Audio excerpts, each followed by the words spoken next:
If you didn't shake the hand of Cindy Sessions, then you're going to have to come up with a quarter. Yes, she did. I saw her back here.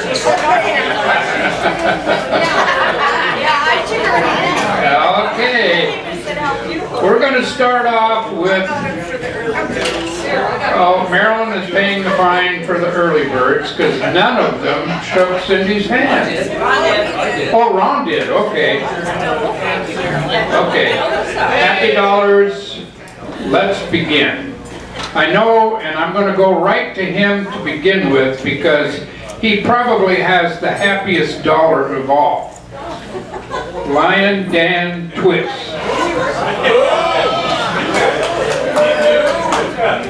President Leroy, fellow Lions and guests. You thought I'd forget, didn't you?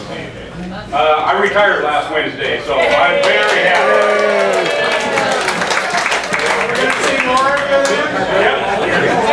So he'll be around. He'll be around. Okay, anyone else? Someone sitting here? Rick?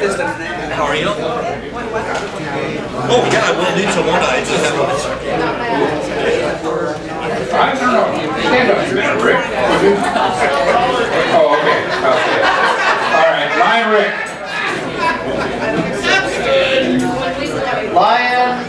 Leroy. King Lion Leroy. He's not paying attention. King Lion Leroy. This is my only time here this year. You have to pay attention. It's my happy buck. Thanks. Oh, Lion Dwayne. King Lion Buccaneer Leroy, fellow Lions and guests. I'm happy my brother seems to be on the road to recovery down in Woodland. He's in the Woodland Care Center, room 136. Okay. Oh, and the quarter. Okay. Zone Chair Cindy.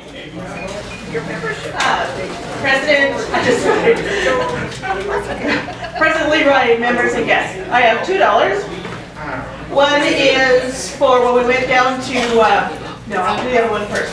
We went, nope. That's what you get for being in such a rush. The first one is for the chuck wagon. We got to work with all the eagles except one.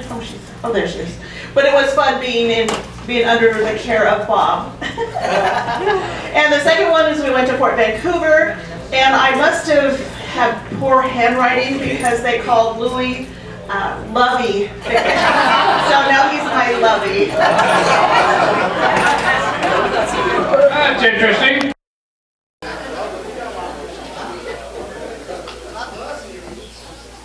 Okay, anybody else here in the back area? Past zone chair and lovey of my life, Marilyn. President Leroy, fellow Lions and guests, I've got a happy dollar because I see 3 good friends here. They're Longview Kelso early birds. I'm so glad to see them. And the other dollar is, maybe it's for Cindy Lovey. Okay, I see a Skinner buck here. Who's coming up? Okay, Lion Reed. I guess it's a happy buck. Now I don't have the 50 cents that we owe for not shaking Cindy's hand. You're welcome to us, Steve. Present. You better include another quarter because you didn't address the chair properly. Hello, Chair. President Leroy, fellow Lions and guests, honored guests, I apologize. I was unprepared. Past council chair and wearing a new face, Now Palmer. Hey, President Leroy, fellow Lions and guests, it is wonderful to be here. I've had an experience or two in the last couple of weeks that are kind of amazing. Yesterday, our dog became little. Little, right? Little Teddy, he got all his shots and his license. Where's Rick Johnson? So we're working your retirement fund for you. And he didn't even know any of this stuff happened. He just took it. Second happy dollar, I had a very good real estate meeting in Las Vegas last week. Third happy dollar, I was up at Granville Lions 10th anniversary in Richmond, British Columbia, where they had over 250 people there. It was quite the event. That was good. And I'm looking here on my list. What did I forget? Jeez. My shade? I'll introduce my brother-in-law from Colorado a little later. Past District Governor Mark is digging, so we know he's good for $1. Except here.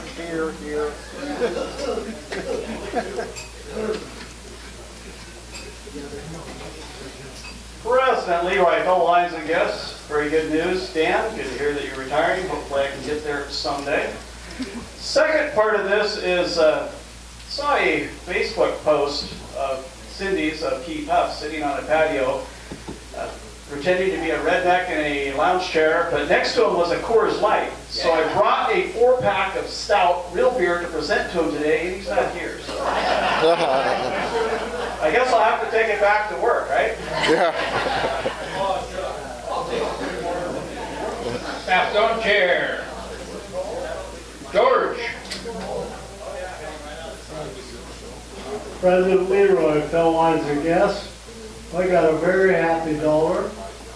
Friday night and Saturday night, I got to spend at St. John's, and I feel much better. Love those drugs. Half zone chair. And still, the ugliest man in the club. Great. Done that.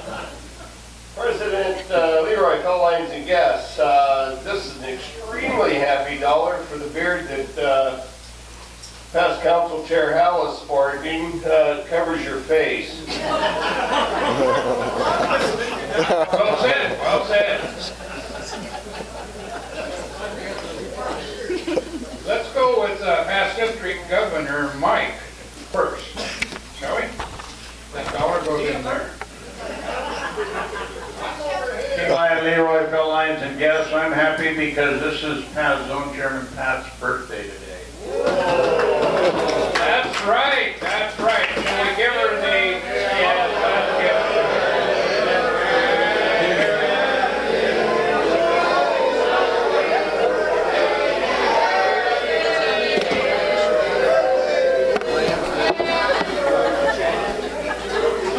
Happy birthday, Pat.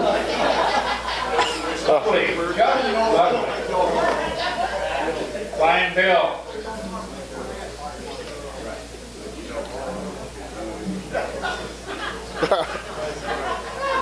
Nothing up my sleeve.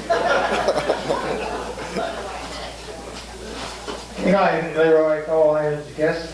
I've been walking a lot around the neighborhood with my walker, and the other day I had an occasion, I was sitting in the 300 block of 19th, and this little kid came by, and he was about 7 years old, and he said, where'd you get the robot leg? So I explained it to him that, there was some drinking involved, but I didn't explain that to him. But anyhow, he thought about it for a second, and he got in his backpack, and he offered me 2 quarters. And I said, son, I'm not poor. I hang out in alleys in a walker. It may seem that way. And I said, but I'm not poor, so I don't need your money. Thank you very much. So he dug in his bag, and he brings out this certificate for a popsicle for good citizenship in his class. And he offers this to me. And I mean to tell you, if you ever say that kids today don't have value, I was just brought almost to tears. Cool, sweet.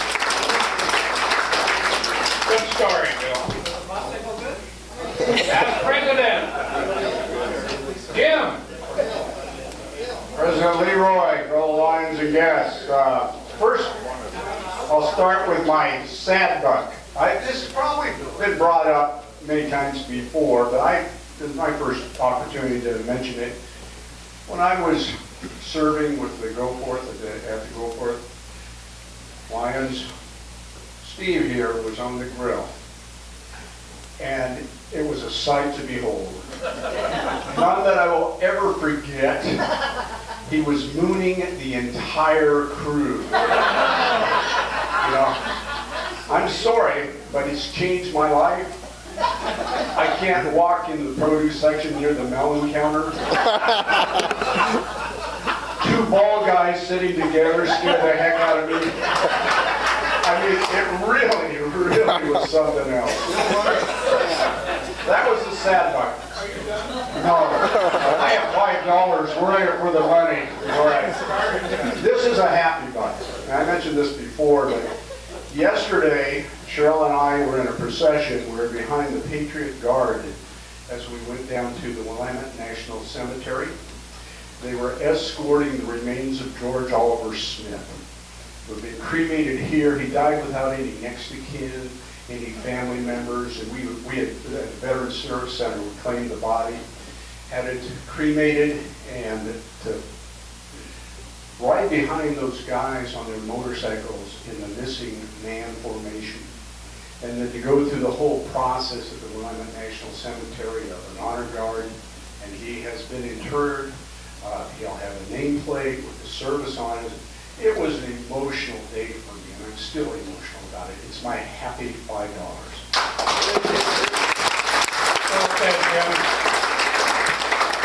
Looks like Lion Terry owes a quarter. Yes, yeah. Past District Governor Jim. Presiding Officer Leroy.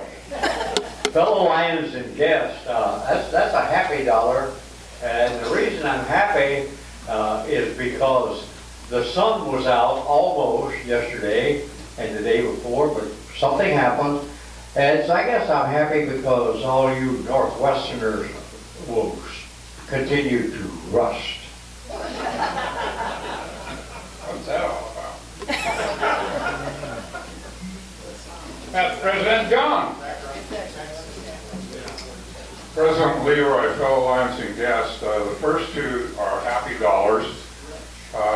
John Krazumis and I went down Saturday and supported our local Rotary Club. That's a boo now. Where's John? What the other two? So nobody knows about the beer tasting at the park? Yeah, yeah. You mispronounced it, it's called Flottery.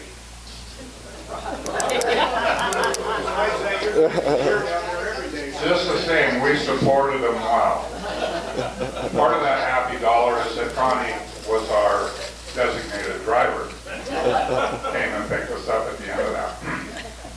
My other $1 is a sad $1, and it's in regard to past council chair Hal Palmer. And Hal, I've seen a lot of people age quickly, but you are over the top. Well said, well said. Past President Cindy. President Leroy, fellow Lions and guests, I have some happy and some sad, so we'll let you figure out which ones are which. I have an apology $1 since we missed last week. I was at OHSU.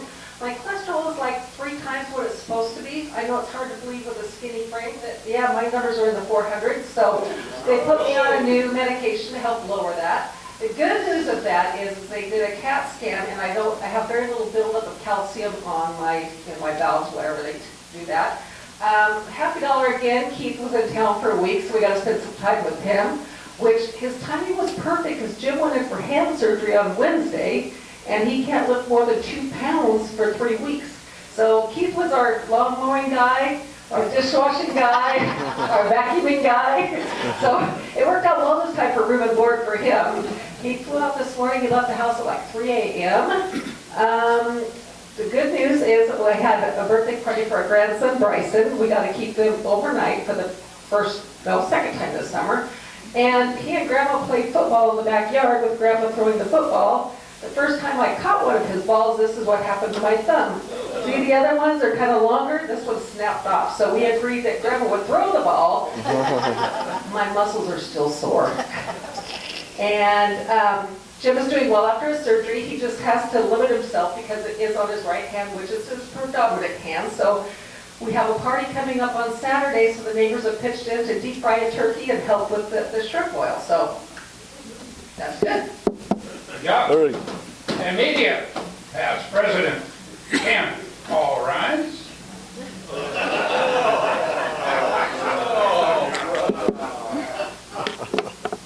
Hi y'all, how you doing?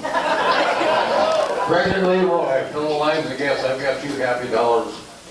My lovely wife and I, who I'm thrilled to sit with at meetings now, and she tells me about everything going on, that's a $1 for that. But the other $1 is you take a walk every day, about 3 to 4 miles every day, to get my leg and stuff back in shape.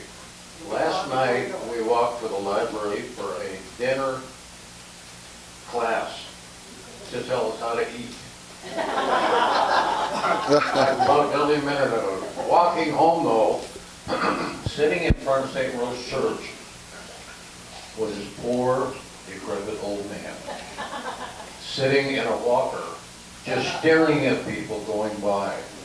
Yeah. I think he had his hand sticking out for some donations. Was it Bill Pontius? Oh, you were there too.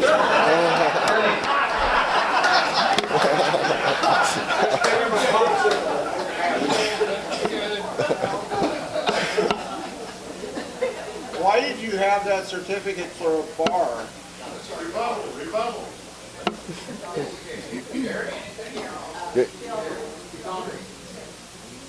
Secretary, treasurer, all around good gal, Dolly.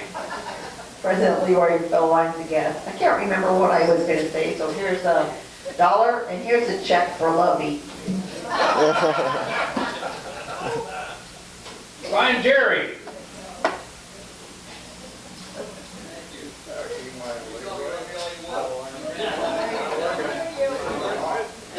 Turn it on for us, Steve. Way to go.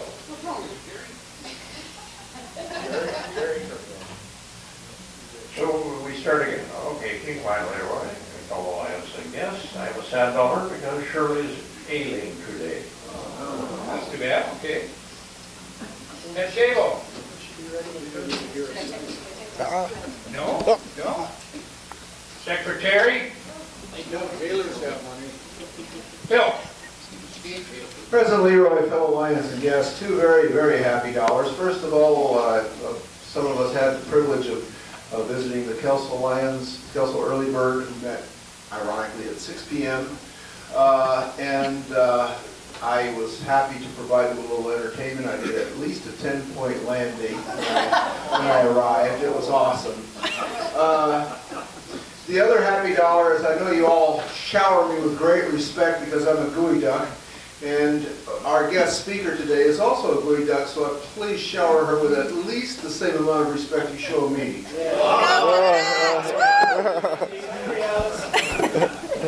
Look out, young lady. Leroy, you got anything? That's it. Anybody else? Okay. Yeah, break someone's ears. Leading this. Am I on? Yes. Leading us today in the invocation will be past council chair, Hal Palmer. Heavenly Father, we just want to thank you for this gathering of friends, Lions, and people who serve you and serve the leader of this world. We especially appreciate the stories that we've heard, Brittany and Bill. They really touch our hearts. We thank you for bringing them here to bless us, and ask that you would bless us through our lives. Amen. Pledge will be led by past president Mike Firth. I pledge allegiance to the flag of the United States of America and to the republic for which it stands, one nation, under God, indivisible, with liberty and justice for all. And our song will be led by our Sock Hop Council, or no, just a chairperson, Kathy. Country 'tis of thee, sweet land of liberty, of thee I sing. Land where my fathers died, land of thy pilgrim's pride, from every mountainside, let freedom ring. Thank you. Welcome, Lions and guests. Do we have any guests to be introduced?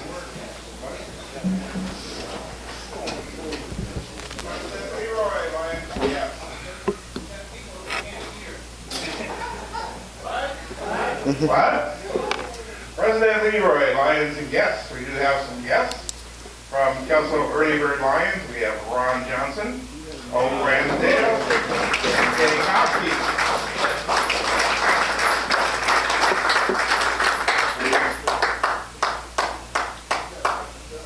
And Al Palmer has a guest.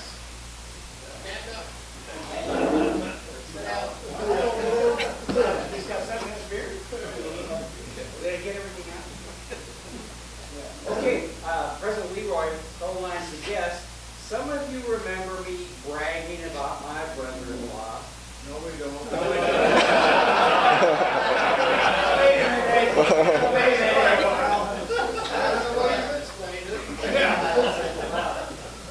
He's semi-retired cancer researcher for, 50 years? Forever. He helped pioneer some of the studies in breast cancer, and he travels all over the world, where he says he has only 700,000 miles left to use. This is my brother-in-law, proud of him, Dr. Gary Clark.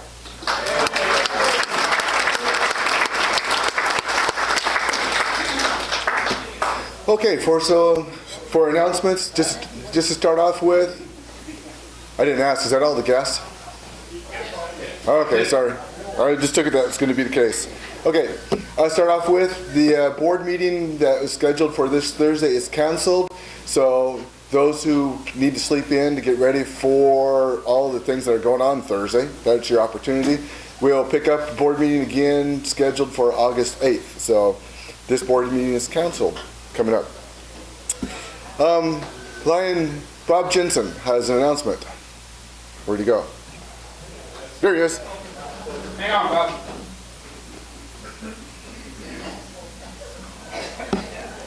President Leroy, fellow members and guests, first thing I want to thank all the people that helped out the lake concert. It was a great success. We took in over $4,000 for the week previous was $3,500. So two great starts to our concert series. This Thursday night, we also have a lake concert, which Steve is ramrodding, so if he's patted you on the back for Thursday night lake concert, you're in. If I patted you on the back, you're going to the fair on Thursday.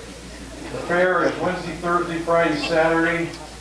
We're still looking for a cook on Saturday night. It's going to be kind of slim, just hot dogs if we don't get a cook. And also Sunday morning, we had to bring all the wagons back from the fair, and I've only got one person signed up for 9 o'clock Sunday at the fairgrounds to bring both wagons and all our equipment back. So please sign up for one of those. We're a little slim on kettle corn baggers for like Thursday, Friday, and Saturday. Simple job, fun job, and will really help us out. Thank you. Thanks, Bob. Since you're over that side, how about we go with Zone Chair Cindy Fickett.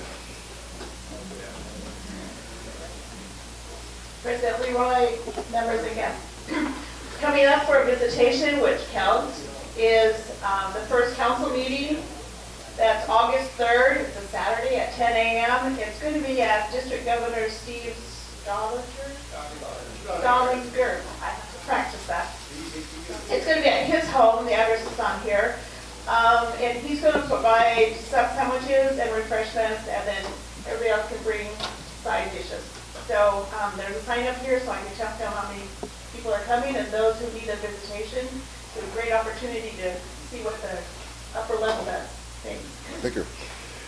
First VP, Darlene Lungen has an announcement. She's right there.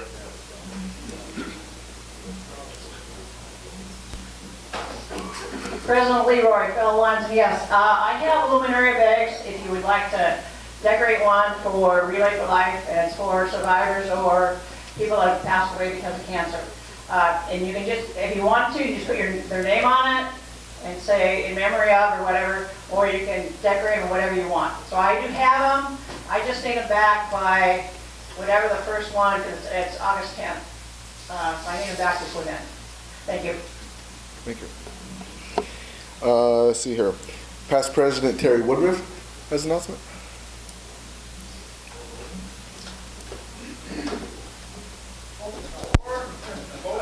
All the above, yes. King Lion, Leroy, fellow Lions and guests, you too, Jim. What the heck? I do have the breakdown of what we made in the golf tournament this last year.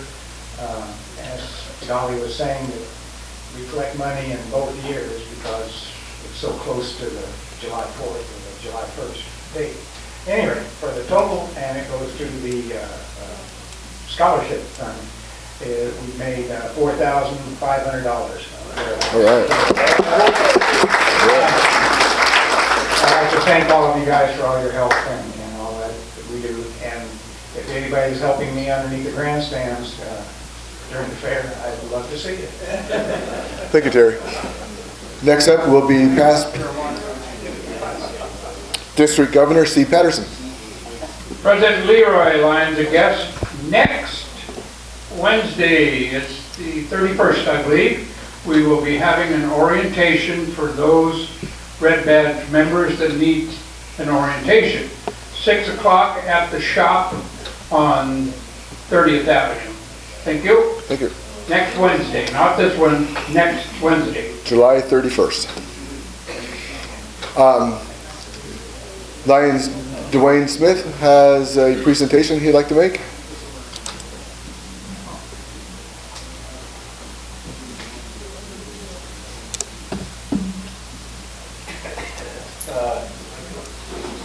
As you know, I make DVDs of all the meetings that I attend, and we've got a stack of them here. One of them is for past President Ken Patero, so he can look at them when he has free time. And then the other batch is for our historian archives. All right.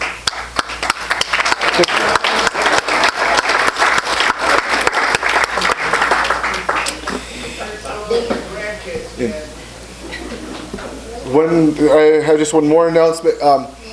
So, Pioneer Lions are an active group, and we're really busy. We have a lot of things going on, and we have a great opportunity for that particular Lion who would like to jump into the chair of Spirits of Longview.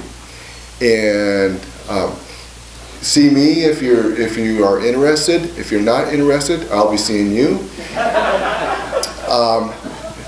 Lion Greg Swanson has says that he'll be helping, or he'd be willing to help. So we really need to find someone. The sooner that we find somebody, the better, because it takes a while to plan this thing, and there's a lot to be done, and get this chair going. So for the Spirits of Longview chairperson, it's a great opportunity. So, you know, sign up for that and see me. Let's see here. That's it for announcements, unless anybody from the floor has one. Guess not. So we are going to, you done squeaking that thing? Okay. Our program chair, Larry Hansen, will introduce our guest. And you can turn this thing off.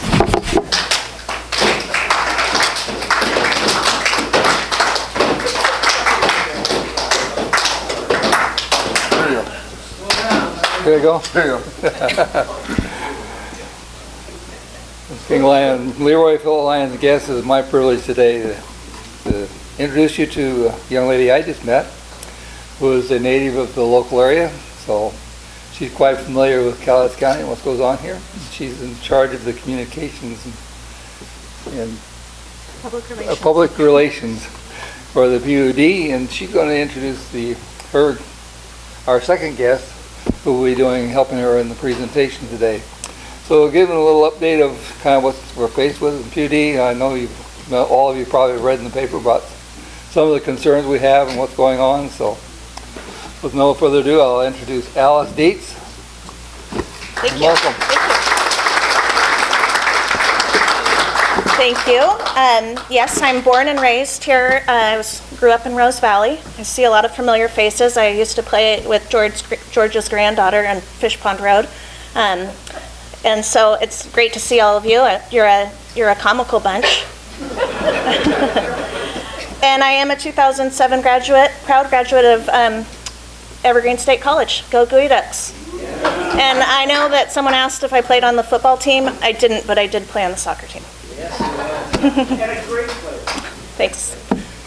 And so I was going to start off with just a quick quiz to see how well everybody knows Cowlitz PUD.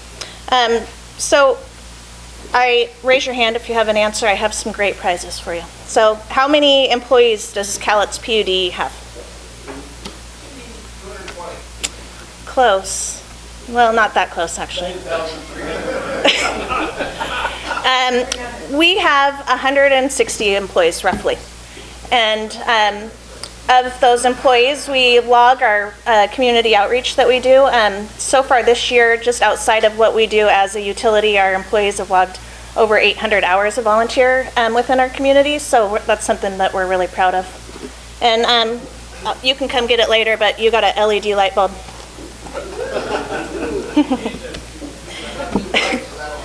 Perfect.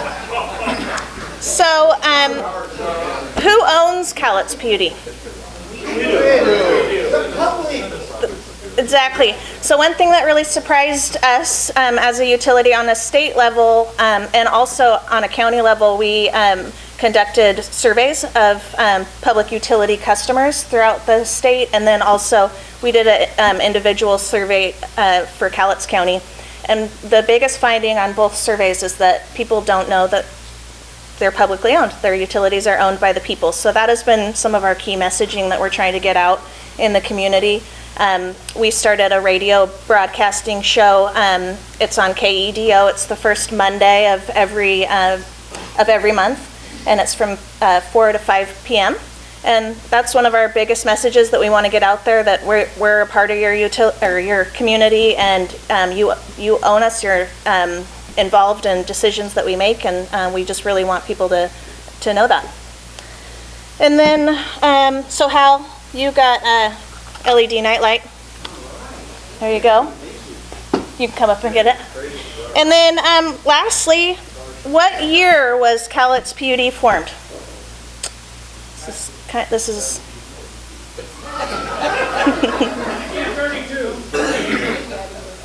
okay. John, you've got the closest, 1936. And you will see that you won a hat, and it has our new logo on it. So I'm not sure, we've been trying to put this out in the community. We have adopted a new logo, and it's not really a new logo. It's our original 1936 seal. You'll see it on some of that advertising that I put on your tables. And so that was the very first resolution passed in 1936 by the Board of Commissioners at Cowlitz PUD, was the adoption of that seal. And what we're trying to do with this is we are the only utility company. We're not trying to sell you anything. So having really flashy advertising is not our goal. We want to keep things simplified. This is a cost-saving measure. It's a very easy printable logo, and it's one color, and it's something also our database. What we send emails out, they're smaller files, and so it keeps costs down. So if you're seeing the logo around town, just know that that's being adopted this year. We're going with a full transition in January of 2020, but we're phasing out our old logo, so you'll see this new one being adopted as we go forward. So I talked a little bit about the radio show. I came on about 4 years ago. They had stopped doing any community outreach and doing any sort of advertising in the public. And so that's really been my focus in my position, is getting our employees and the utility back out in the community. I believe that our biggest benefit to advertising is being out customer facing and being able to talk to our customers. If they have questions, they can approach us, and also know that we're out here serving the customer and wanting to be involved. You'll notice us, we're your neighbors at the concerts at the lake. We have a booth there, we're giving out free water. Sorry if that's put a dent in your water sales. And we're bringing in donations for the Warm Neighbor Fund, which helps low-income families. And then Columbia River Reader, we write a column in there because, to be quite honest, sometimes the utility information can be quite boring, but we want to be able to be relatable to our customers and get our message out there in a way that is engaging.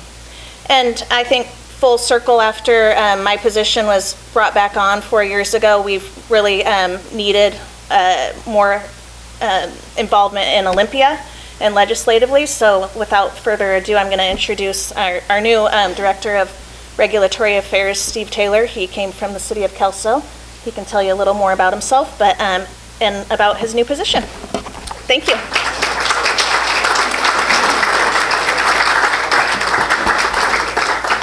Well, thank you, Alice, and thank you, Pioneer Lions, for welcoming us here and allowing us to tell you a little bit about what's going on with PUD. As Alice had mentioned, I recently started with the PUD. I'm in week 4, and I just came from the city of Kelso, where I served as the city manager for the past 7 years. Prior to that, I was in the city of Connell in Franklin County for about 3 years, and then I had spent about 15 years in the Spokane area in various capacities. But again, 4th week, just getting my sea legs. And today I am going to keep this brief. I only have 6 pages of notes. But as the Director of Regulatory and Regional Affairs, my primary role is developing and communicating our legislative agenda, as well as building and maintaining relationships with our local government partners, as well as our appointed and elected officials at the state and federal level. During the legislative session, so this year we had the long session, which is 120 days. Next year we have a short session, which will be 60 days. I'll be the primary conduit for the information that flows between the utility and Olympia, and I'll be advocating for policies that support the health and well-being of the district, including our customers and as ratepayers.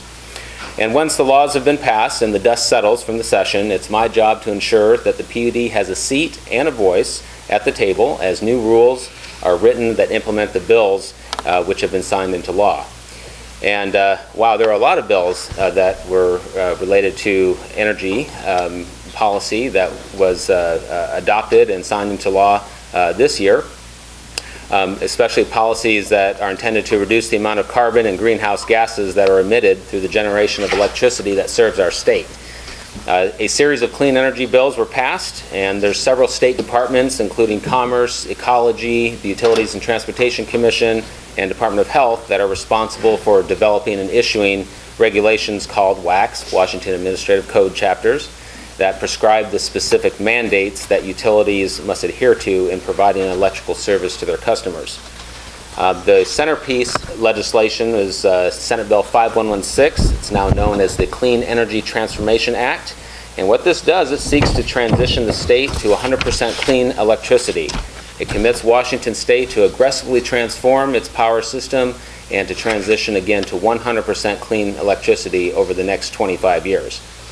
So, in a nutshell, how do they do this? How do they pertain to do this? In 2025, no more coal-fired resources can be allocated in rates. So there'll be several coal plants that are either in state or in Montana or other areas that provide electricity to Washington. Those coal-fired plants are going away, or the load will not be delivered to Washington. Then by 2030, all the service to meet your retail utility load, it has to be 100% carbon neutral.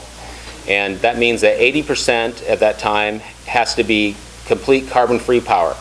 Now, from our PUD's perspective, we have 90% of our current load is serviced through carbon-free, or what they call non-emitting resources. The other 20% from this period between 2030 and 2045, it can be mitigated through a payment of a resource administrative fee. So one of these is if you have a megawatt hour, that's a million watts, watt hours. It's $150 if it's coming from coal generation. It's $84 a megawatt hour if it's for gas-fired that are peaking power plants, and then it's a little bit lower at $60 for gas-fired combined cycle power. Now overall, your energy is costing somewhere in the range of $40 per megawatt hour. If you provide electricity during this period with those different types of energy that are not compliant, you're looking at a pretty hefty addition to the cost of the power to service our customers. So that's very important to us as a utility provider to ensure that we are in compliance so we don't get hit with these administrative penalties.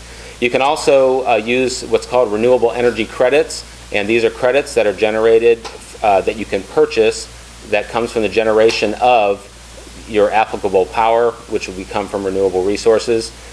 So basically how our utility plans to deal with our any gap or any deficit that we might have by 2030 and beyond is to either acquire new renewable resources such as wind or new hydro efficiency or solar projects, and we would purchase these renewable energy credits.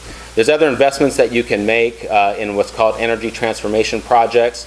Those projects are yet to be completely defined as to how that would help us meet our portfolio, but it's a pretty hefty load for a lot of utilities to bear. Again, the good news for us is that our utility is already compliant for 2030, and then we'll have some time between 2030 and 2045 to make it to that 100% portfolio requirement. So, we're concerned, obviously, how this new legislation and the other parts of that legislative package are going to, how it's going to transform the overall market for electricity. Again, our utility may be in great shape, some other utilities may not, so that is going to have some type of impact on the overall price of power that we purchase on the market to fulfill the remainder of our load. At the same time, because of some of the renewable resources that we have available, when we have excess power, we can possibly earn additional resources by selling that renewable power to other utilities who need it. The legislation itself is 60 pages.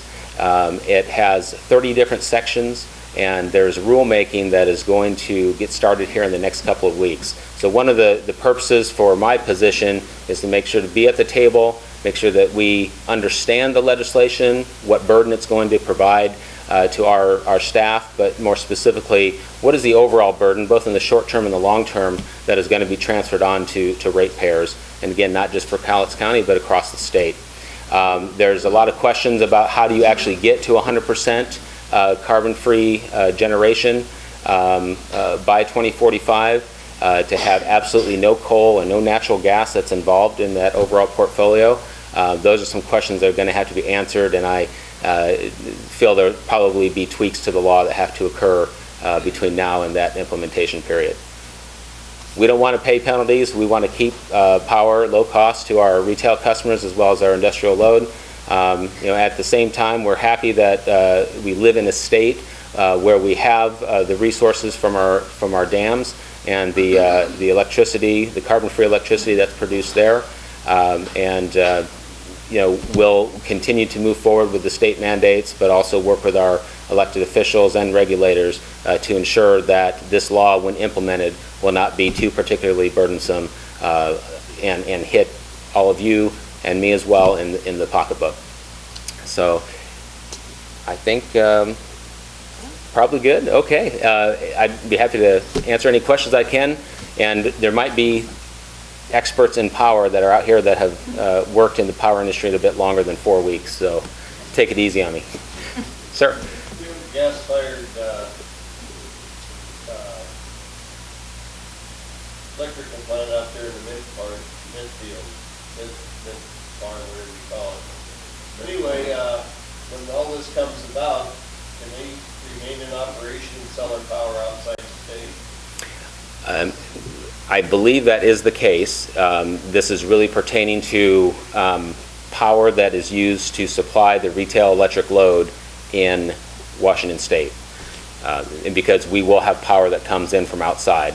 Nuclear part of that too? Nuclear is considered non-emitting generation, so that does help you in getting to that 100% carbon-free. However, it's not considered renewable, and I would say one of the benefits of this bill, if you remember, several years back there was an initiative, I-937, called the Energy Independence Act, which mandated that you have at least 15% of a renewable portfolio. That wasn't hydro. So hydro was not considered renewable. In meeting the requirements of the new act, hydropower is accounted as meeting that portfolio. You still have to get to that 15% under the former act, and part of the rulemaking process is meshing those two laws together. But that was one of the benefits of this act on utilities, is that if you're meeting the requirements for one law, you're also meeting it for the others. Rick? The penalty will go to the state, but it's supposed to be deposited into an account that's going to be used for energy transformation projects. And so a large part of the other packages was incentivizing the electrification of transportation. Our adoption rate for electric vehicles and the installation of the infrastructure in Cowlitz County lags behind other areas of the state. But part of the proceeds from these administrative penalties would go into projects that help, expand renewable resources and reduce, and expand efficiency. Ma'am? When you talk about natural gas, are you talking natural gas as in heating your home, or is it being produced to make electricity? This is for the electricity part of it, yes. Yes. Sir? Did I understand you correctly, the new law does consider hydropower renewable resource? They specifically call it non-emitting, but Bonneville Power Administration has made significant improvements in efficiency in several of their dams, and which has generated additional electricity. Under the old Energy Independence Act, or the current Energy Independence Act, we are not allowed to count that, what we call incremental hydroelectricity improvements towards meeting our renewable requirements. So there's no additional impact to fish or the environment, but the EIA did not allow us to use those towards meeting that 15% threshold. Under the new law, we are now allowed to use that federal incremental hydro as meeting the EIA. So that's going to actually help us meet the existing requirements. So that's another benefit of the law and how they start using different terminology. Sir? Do they still burn off any natural gas at the wellhead or at the refinery? That is not associated with this particular law. But again, there's a lot of politics surrounding natural gas. A few years ago, natural gas was a savior because it emits a lot less carbon than coal, and so you saw a lot of firm generation being created using combined cycle turbines and those type of natural gas fired plants. But under the new law, natural gas is ultimately not allowed after 2045. And again, there's studies that are out there from very credible organizations that say sorry, you can't do it. You cannot get to 100% renewable without having some type of firm generation that's going to come from fossil fuels. It could just be a very small percentage, but getting to 100%, that last few percent there, the marginal costs are in the tune of billions of dollars in terms of your overinvestment in redundancy for renewable resources like solar and wind. Sir? I'd actually like to express a thank you on behalf of Collins County Public Works, where I work. The improved communications, which is about the time Alice came aboard about 4 years ago, has really helped our divisions between engineers and engineers, right-of-way and right-of-way, and especially our field crews with your line crews. It's very beneficial to both sides. I think it helps the ratepayers and our taxpayers as well. I appreciate that. Thank you. Well, and donning the old Kelso hat, the city of Kelso has always had a good relationship with the cowlitz PUD, and so, you know, I would like to help ensure that as well through good relationships with our local leaders and directors in the various departments in Cowlitz County. Great. Well, hey, thank you very much. Appreciate the information. I do want to say again, there's a lot of complex information here, but if you are interested in learning more about the Clean Energy Transformation Act, go to commerce.wa.gov, and in the search button, just type in CETA, and you'll have all the information you need there. Thank you. Thank you, Steve. And in appreciation of you guys speaking to us today, I'd like to present both of you each with a mug. And inside this mug is an application for membership in the Pioneer Lions Club.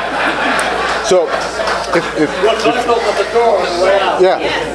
So, thank you very much. I take it I'm not the first person to get mugged here. No, you're not. But your opportunity to stay. Okay, we're going to start off with desserts. Darlene.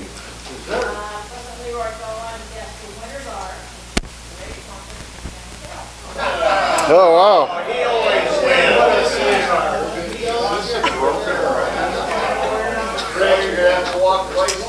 Okay. So for the jokers, and do we have an announcements in there? Do we know by any chance? I haven't heard it for a little while. Not that much? Okay, that's probably why I haven't heard it. It's under 2,000. So that's being dug out. The number is, sure. There you go. Okay, so the number is on the blue ticket 208 43 25.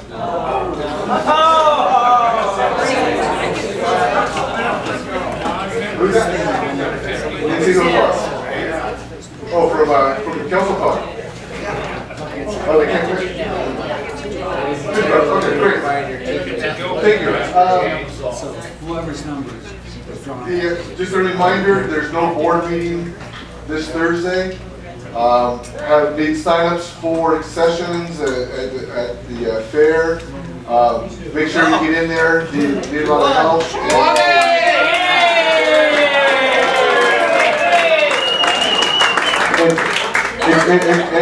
And so that we have an understanding, our guest, you get $50 for that.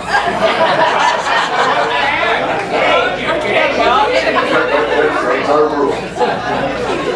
So, anyway, on to the red ticket. Oh gosh. What's that number at? There it is. Get it up right. Here you go. 9562 49.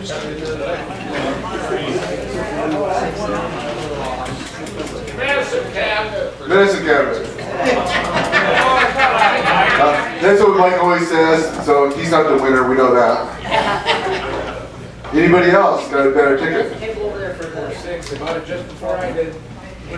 The number again, gotta make you read this, aren't you? Gotta be able to see it, gosh. 956249. Going once, it's going. How about another one, Tom? Don't squeak, Tom. Oh. I think it's going think I ended up writing someone's name on it. Oh, hey, Donna won. She wrote someone's name on it. Diabetes. Anyway, again, no board meeting concessions this week. Need everybody. Senility. Mr. President, it's a sad day for senility. Lovey, I misspelled his name, I spelled it Louie, and he failed to sign it. Whoops. Richie Wangler was apparently just here and couldn't get over to sign in. Yeah. Kathy Carmody. I'm sorry. What were you thinking? All right. Thank you. Well, you guys have a good week. See you all at the fair and down at Lake Bank if you're there up there tonight.